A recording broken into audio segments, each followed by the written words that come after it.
Hello बंधुসকল আপোনালোকেও ঘৰত চাগে গাহৰি পোৱালিসমূহ নিজাববীয়াকৈ খাচী কৰে কিন্তু বাৰে বাৰে ডক্টৰ মাতিলে যিহেতু বহুত টকাৰ খৰচা হয় সেয়েহে আমি ঘৰুৱাভাৱে কম খৰচত ঘৰতে আমি খাচী কৰিব পাৰোঁ।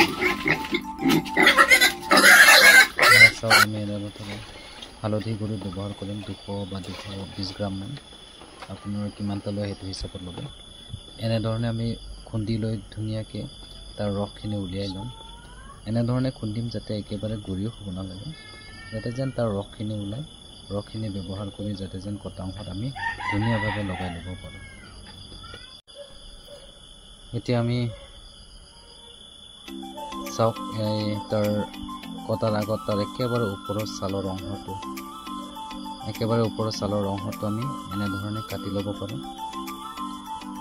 কটাৰ পাছত আমি তাৰ দুই চাইডত যিটো তাৰ অন্দা হয় দুই চাইডৰ পৰা আমি এনেধৰণে হেঁচা দিম, চেপিম যাতে ধৰণে ওলাই আহে।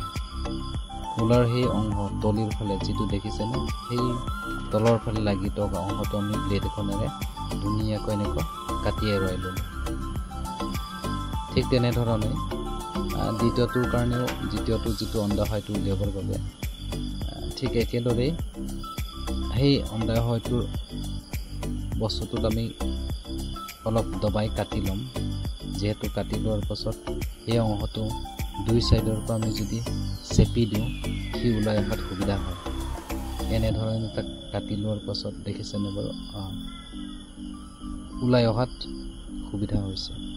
ঠিক তেনেদৰে আগৰটোৰ নিচিনাকৈ ইয়াকো সেই অংশটো তলৰ যিটো অংশটো ঠিক তাৰ পৰ্দা বুলি কয়, সেই অংশটো আমি কাটি দিয়াৰ পাছত কামটো সম্পূৰ্ণ হৈ যায়। লগৰ পাছতে আমি ধুনীয়াকৈ যিটো আমি পেষ্ট ব্যৱহাৰ কৰিলোঁ সেই পেষ্টটো আমি তাৰ ওপৰত এনেধৰণে ঢালি দিম। হালধিৰ ৰসখিনি এনেদৰে লগাই লোৱাৰ পাছত অলপমান সিহঁতক আমি ভৰাই দিব পাৰোঁ যাতে যেন সেই ঘাঁহখিনি সোনকালে শুকাই যায়।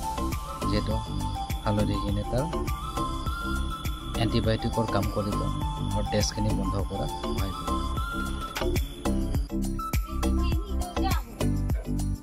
এনেদৰে আমাৰ গাহৰি আজি খাচী কৰা কামটো সম্পূৰ্ণ হ'ল। এই ঘাঁহসমূহ শুকাবলৈ খুব বেছি সপ্তাহ বা 5-6 দিনমানত হৈ যাব। 3 দিনমান সেই ৰসখিনি যদি আমি ব্যৱহাৰ কৰোঁ সোনকালে ঘাঁহখিনি শুকাই যাব। গতিকে ভিডিঅ'টো চোৱাৰ বাবে আপোনালোকক ধন্যবাদ।